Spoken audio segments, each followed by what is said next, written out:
تو یہ باز آنا چاہیے ان بے شرموں کو، یہ امت میں تفرقہ ڈالتے، بے حیائی کرتے۔ سنو اور یاد رکھو، حضرت امام حسین نے خطبہ پڑھا نا جب جمعے والے دن، فرمایا مجھے پہچانو تو میں کون ہوں؟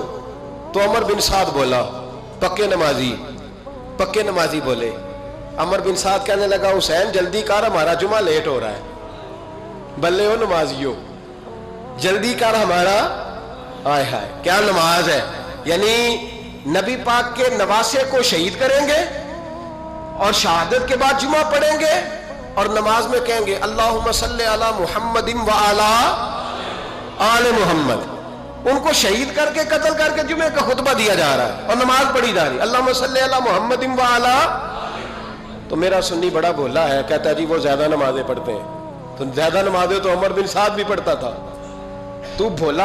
او خدا کے دیکھیں نا، جتنی نماز کی اخلاق کی بات شاید میں کرتا ہوں، آپ کو جماعت میں کم لوگ ملیں گے، لیکن یاد رکھنا نماز عقیدہ نہیں، روزہ عقیدہ نہیں، عقیدہ حسین ہے، عقیدہ حسن ہے، عقیدہ علی ہے، عقیدہ عثمان غنی ہے، عقیدہ عمر فاروق ہے۔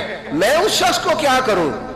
مجھے اس شخص کی کیا ضرورت ہے جو ممبر پہ بیٹھ کے کہتا ہے حسین ابن علی باغی تھے؟ وہ شخص، اس کی نماز روزہ حج زکات دیکھا جائے گا؟ آؤ قرآن مجید سورہ شورا آیت نمبر 23، گھر جا کے قرآن مجید کھولو، یہ والی آیتیں بھی پڑھا کرو، یہ والی بھی کھولا کرو۔ صحابہ جمع ہو کے نبی پاک کے پاس آئے، عرض کی یا رسول اللہ صلی اللہ علیہ وسلم آپ کے خرچے زیادہ ہیں، آمدن کا ذریعہ کوئی نہیں۔ جس طرح آج لوگ ہر پیر صاحب سے نہیں پوچھ رہے، علامہ صاحب سے، کہ آپ کام کوئی نہیں کرتے، کپڑے پھر بھی سفید پہنتے ہیں، کیا ذرائع آمدن ہے، پھر بھی آپ گاڑی میں گھومتے ہیں۔ ہمارا تو پروگرام تھا مولوی بھوکا مر جائے، پر اس کے پاس آتے ہیں تو یہ تازی چائے پلاتا ہے۔ کیا مطلب، کس طرح کا رویہ ہے؟ صحابہ کے بار وہ یہ نہیں سوچتے تھے آتے کہاں، وہ کہتے تھے آگے بڑھ کے حصہ ڈالیں۔ وہ سارے آگے بڑھے، کہا یا رسول اللہ صلی اللہ علیہ وسلم اخراجات زیادہ ہیں، ذرائع آمدن بظاہر کوئی نہیں، نذرانوں پہ اعتراض نہ کیا کرو، نذرانہ دینا نبی پاک کی سنت ہے، نذرانہ قبول کر لینا نبی پاک کی، بولو، حضور کی سنت ہے۔ تو صحابہ جمع ہو کے آئے، ایک جگہ پہ میٹنگ کی، کہا تھوڑے سے پیسے ہر مہینے پیش کریں گے۔ تو حضور سے بات کون کرے گا پیسوں کی؟ کہا ہم نے نہیں کرنی، نبی پاک کے چچا جناب عباس کریں گے۔ حضرت عباس رضی اللہ تعالیٰ عنہ کے ذمے لگایا گیا، جناب عباس آئے، حضرت عباس رضی اللہ تعالیٰ عنہ پیسے لے کے آئے، اور سیانے بندے تھے، انہوں نے بڑی سمجھداری والی، عقل مندی والی بات چھیڑی۔ یہ نہیں کہا کہ حضور ہم یہ نذرانہ دیں گے، کہنے لگے یا رسول اللہ ہمیں پتہ ہے آپ کی مذہبی مصروفیت اتنی ہے کہ آپ کو ٹائم نہیں ملتا کاروبار کرنے کا، اگر آپ کام کریں گے تو پھر آپ کس طرح کر کے دین کا کام ہو سکے گا، اور یا رسول اللہ آپ نے جو ہمارے لیے کیا ہے اس کا ہم بدلہ نہیں دے سکتے، ایک حرف کا بدلہ نہیں دے سکتے، حضور یہ تھوڑا سا نذرانہ ہر مہینے لایا کریں گے، قبول کر لیں۔ نبی پاک کے سامنے رکھا ہی تھا کہ اللہ کا قرآن بول پڑا، کا کل لا اسألکم علیہ اجرا، محبوب ان سے فرما دو کہ میں نے تمہارے لیے بڑی تکلیف سہی ہے، پر میں تم سے کوئی اجر نہیں مانگتا، تم سے کوئی اجر نہیں مانگتا، ہاں اگر تم نے کچھ کرنا ہے الا المودۃ فی القربى، تو میرے قریبیوں سے پیار کرتے رہنا، میری ختیجہ سے پیار کرنا، میری عائشہ کا ادب کرنا، میرے قریبیوں کا احترام کرنا۔ یا رسول اللہ ازواج تو گھر میں ہے ہی، قریبی کوئی اور بھی خاص ہے جس کا ادب کرنا ہے؟ تو نبی پاک نے فرمایا ہاں علی، فاطمہ، علی اور فاطمہ کی اولاد، فرمائے ان کا ادب کرتے رہنا، اس کا مطلب یہ ہوگا کہ تم نے میرے ساتھ بڑا ہی اچھا سلوک کیا ہے۔ کہا ان کا ادب کرنا، جناب علی، سیدہ فاطمہ، اور دونوں کی ان کا ادب کرنا فرائض دین، اہل بیت کا ادب کرنا فرائض۔ کچھ لوگ کہتے ہیں کچھ لوگ جی سید بن گئے ہیں نہیں، پر تو میں کہ جڑے بن گئے انہوں نے اللہ آپ ہی پوچھ لے گا، تو ادب کر، جڑے بن گئے نے اللہ۔